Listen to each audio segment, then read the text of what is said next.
दोस्तों, हमारे दुनिया में बहुत सारे समाज है, बहुत सारे धर्म है, बहुत सारी जातियाँ हैं और वो जातियाँ अपना अपना इतिहास अलग अलग कहती है।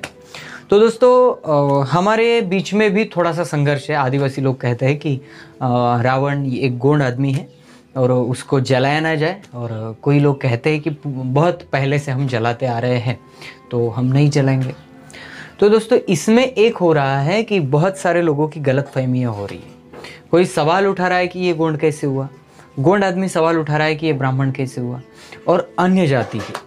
तो दोस्तों, ये वीडियो बनाने का मेरा कंटेंट ये नहीं है कि किसी को भड़काया जाए, किसी के धार्मिक जो भावनाएं होती है उसको ठेस पहुंचाया जाए। लेकिन दोस्तों, ये वीडियो बनाने का मेरा कंटेंट ये है कि सभी को जैसे लगता है कि अपने अपने घरों में जैसे लोगों को लगता है कि रावण एक दुराचारी पुरुष था, बहुत दुष्कर्मी पुरुष था, वैसे ही आदिवासी समाज को लगता है कि वो रावण एक बहुत अच्छा आदमी था, जिसकी वजह से इस पंचखंड धरती में जो वो राजा था, उसकी प्रजा थी, उसको बहुत कुछ सीखने को मिला है। मैं पहले भी बता चुका हूँ कि कोई राजा किसी से हार जाता है तो वो इसका इतिहास है। जीतने वाले राजा का भी इतिहास होता है और हारने वाले राजा का भी इतिहास होता है।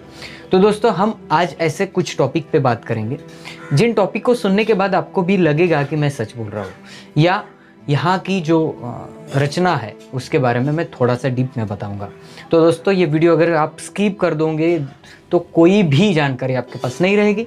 आप ये वीडियो पूरा देखने के बाद आपको थोड़ा सा समझ में आ सकता है। जितना मुझे मालूम है उतना मैं आपको बताने की कोशिश करूँगा। जैसे वह दोस्तों, मैं राहुल कन्ना के अलबरेती चैनल पे आप सबका स्वागत करता हूँ। दोस्तों, हमेशा की तरह मैं कुछ ना कुछ इंटरेस्टिंग लेके आता हूँ और आप भी सुनते हो, उसके लिए धन्यवाद। चलिए दोस्तों, पहले हम बात जान लेते हैं कि बहुत इन 4-5 दिनों में बहुत सारे आर्टिकल आए थे कि रावण गोंड है या ब्राह्मण, ये दोनों में चालू है, और लोग कहते हैं कि वो ब्राह्मण भी नहीं है, गोंड भी। ऐसे बहुत तरह के आर्टिकल समाज में फैले हैं। तो उन आर्टिकल को पढ़ने के बाद ऐसा लगा कि चलो, गोंड लोग जो दावा करते हैं वो झूठ कैसे होगा, अगर है झूठ तो वो क्यों है, और झूठ नहीं है तो फिर गोंड लोगों के पास ऐसा क्या है जो रावण को प्रूव करा देगा कि वो गोंडियन है। पहले मैं आपको बात बता दूं, मैं बहुत वीडियो में बता चुका हूं कि जैसे कि आप रंगोली डालते हो तो रंगोली डालने के बाद पहले डॉट निकालते हो, डॉट निकालने के बाद सब डॉट को जोड़ते हो और उसके बाद उसमें रंग भरते हो, वो तैयार हो जाती है रंगोली। ऐसा ही कुछ है जो पहले ही यहाँ पे कुछ कैरेक्टर मौजूद थे स्टोरी लिखने वाले को, सिर्फ उन कैरेक्टर को अपने स्टोरी में लाना था, डॉट जोड़ना था और फिर एक नई स्टोरी बनानी थी। जैसे कि महिषासुर, जैसे कि एकलव्य, जैसे कि रावण, और जैसे कि शबरी। ऐसे कुछ कैरेक्टर है और बहुत सारे हैं, मैं आपको बाद में धीरे धीरे बताता जाऊंगा। ऐसे बहुत सारे कैरेक्टर हैं जो कैरेक्टर हमारे हैं, लेकिन वो किसी दूसरे किताब में होने के कारण उनको बदनाम किया जा रहा है। बदनाम कैसे? जैसे कि आदिवासी इंसान रावण को पूछता है, रामायण किसी ने भी लिखा हो, अगर कोई राम को पूछ सकता है तो ऐसा कोई बंधन नहीं कि रावण को ना पूछे। कोई समाज अगर रावण को पूछता है तो जलाने की जो बात है वो किसी ने नहीं करनी चाहिए। इसका ये मतलब होता है कि किसी धर्म को और किसी समाज को हम ठेस नहीं पहुंचाना चाहते, और आदिवासी समाज पहले से रावण की पूजा करता है। आज सोशल मीडिया आ गया, आज थोड़ा सा टीवी पे सब आ गए तो सबको लगता है कि अभी अभी आदिवासी पूजा कर रहे हैं, लेकिन आदिवासी हजारों सालों से रावण गोंगू करता आया है। मैं धीरे धीरे आपको बताऊंगा। रावण का अर्थ गोंडी में राजा होता है, आप ये बात जान लो। और गोंडी एक तरह की भाषा नहीं है। गोंडी भाषा यानी कोया भाषा, जो गोंडवाना लैंड पे अलग अलग अंदाज में गोंडी भाषाएं बोली जाती है। गोंडी भाषा के अलग प्रकार भी है।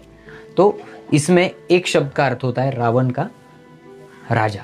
चलो, मैं एक बात आपको क्लियर कर दूं कि रावण और रावण में क्या अंतर है।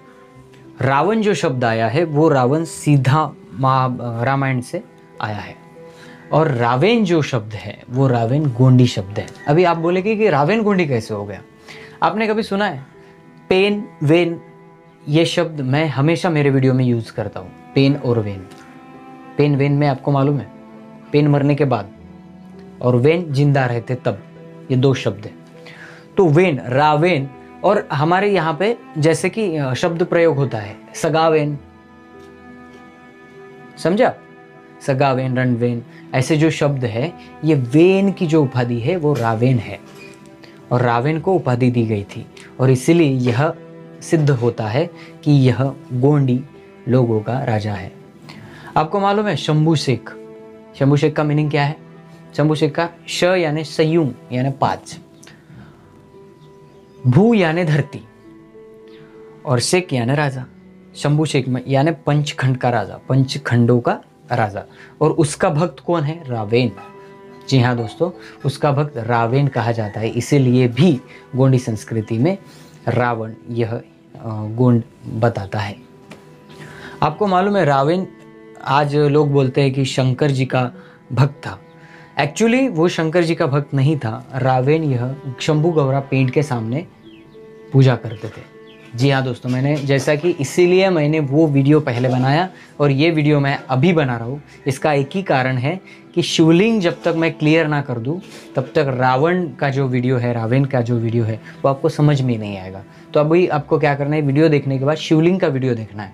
शिवलिंग का वीडियो मैं एक काम करता हूँ, डिस्क्रिप्शन में उसका लिंक देता हूँ, आप वो भी वीडियो देख ले। और शिवलिंग के बाद यानी रावण जब भक्त था तो वो किसका था? महादेव का था कि शंभू शेख का था? ये आपको समझ में आ जाएगा। और शंभू शेख का भक्त शंभू गौरा के पिंड के सामने वह हमेशा पूजा करता था। रावण सर्वज्ञानी था, बुद्धिमान था, आपको ये तो पता होगा, बहुत बुद्धिमान था। और रावण के ऐसे कारनामे बताए जाते हैं।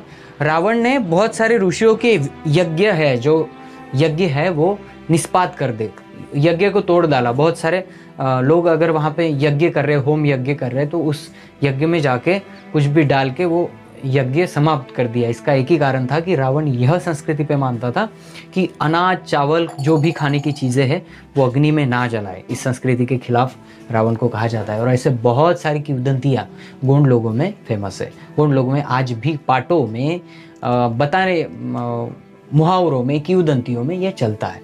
दोस्तों तीसरा एक प्रमाण है, मैं आपको बता दूं कि अहिरावण महिरावण आपने नाम सुना है? जो गोंड लोगों के एक पेन में आते हैं, अहिरावण महिरावण, जो कि इसका उल्लेख रामायण में भी है और गोंडी संस्कृति में, गोहिंडी साहित्य में भी अहिरावण महिरावण का रहता है। तो अहिरावण महिरावण ये जो शब्द है ना, ये शब्द इसमें ही है कि रावण अहिरावण महिरावण है, तो इसके पीछे जो रावण आता है, रावण आता है, ये यही इसके रूप है। दूसरा एक आपको प्रमाण बता दूं कि केकसी जो रावण की माँ बताई जाती है रामायण में, वो द्रविडियन थी, द्रविड़ सभ्यता से थी। और आपको मालूम है कि गोंड लोग भी द्रविड़ सभ्यता से आए हुए हैं, तो इसका भी ये मतलब निकलता है कि रावण गोंड थे। आपको ये मालूम होगा कि रानी दुर्गावती गढ़ामंडला की जब रानी थी तब उन्होंने 5 तोले का सोन का सिक्का चलाया। और कहा जाता है कि हमारे रावण ने भी, जिसको दशानन कहा जाता है, वो रावण ने भी 5 तोले का सोन का सिक्का चलाया था। और उसके पे एक लिखा था पुलस्य। पुलस्य का अर्थ क्या होता है ये आप जान लेना। और उसके बाद मैं इस सभी को बता दूं कि मंडावी गोत्र रानी दुर्गावती का भी था और रावण का भी मंडावी गोत्र था। यानी वो दोनों भी 7 देवे थे। और 7 देवे में आप अगर मालूम हो तो कभी 7 देवे मिल जाए गोंड आदमी तो उनको पूछ लेना कि वो नाग को यानी सांप को पूजते हैं कि नहीं। अगर आपको लगता है कि पूजते हैं तो ये दोनों भी मंडावी गोत्र वालों ने 5 तोले का सोन का सिक्का चलाया था अपने प्रजा में। अगर आप ये सभी बात कलेक्ट करेंगे तो आपको पता चलेगा कि रावण की सभी सभ्यता गोंड लोगों से मिली जुली है। रामायण लिखे जाने से पहले गोंड लोगों में मड़ई मेघनाथ और रावण गोंगो पूजा होती है। जी हाँ दोस्तों, रावण गोंगो पूजा तो होती है, लेकिन वहाँ पे रावण गोंगो करते हैं तो वहाँ पे रावण जत्रा होती है। और उन लोगों से आप अगर जाके पूछिए कि रावण पूजा आप कब से कर रहे, हजारों सालों से।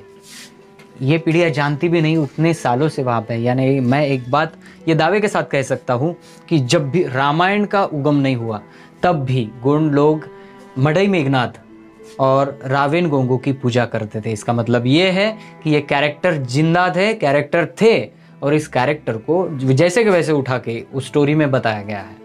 ये सीधा सीधा है। तो इसलिए मैं सभी को निवेदन करूंगा कि भाइयों ये सब आप सुनते हो ना इसके बारे में, तो मैं एक ही बात बताना चाहता हूँ, मैं आपको कोई ठेस नहीं पहुंचा रहा। लेकिन यहाँ पे आदिवासी समुदाय रावण को मानता है तो आपका मतलब यही है कि आप हमारे भावनाएं ना दुखाएं और रावण को ना जलाएं। अगर आपको लगता है कि रावण को जलाने के बाद दुष्ट प्रवृत्ति का नाश होता है तो प्लीज़, अभी करप्ट वाले बहुत लोग मिल गए हैं, उनके पुतले बनाओ, उनको जलाओ, क्योंकि देश को इसकी ज़रूरत है, ना कि किसी के संस्कृति को ठेस पहुंचाने की ज़रूरत है। हम आपको कुछ नहीं कर रहे, हम पुष्यमित्र शुंग को कुछ नहीं बोल रहे। तो आप प्लीज़ ये भी समझ लीजिए कि रावण को जलाना यानी आदिवासी को ठेस पहुंचाना, इसलिए गवर्नमेंट ने रावण दहन पे बैन लगाया है। तो सभी को ये बात समझ में आई होगी। अगर ये मैंने जो एविडेंस बताया है, ये एविडेंस कैसे लगते हैं ये भी बताओ, यानी मुझे भी समझ में आएगा कि ये वीडियो आपको कितना पसंद आया। मिलते हैं अगले वीडियो अगले टॉपिक के साथ, तब तक के लिए जय सेवा, जय जोहार, जय आदिवासी, जय गुणवाना, जय भीम, जय रावण।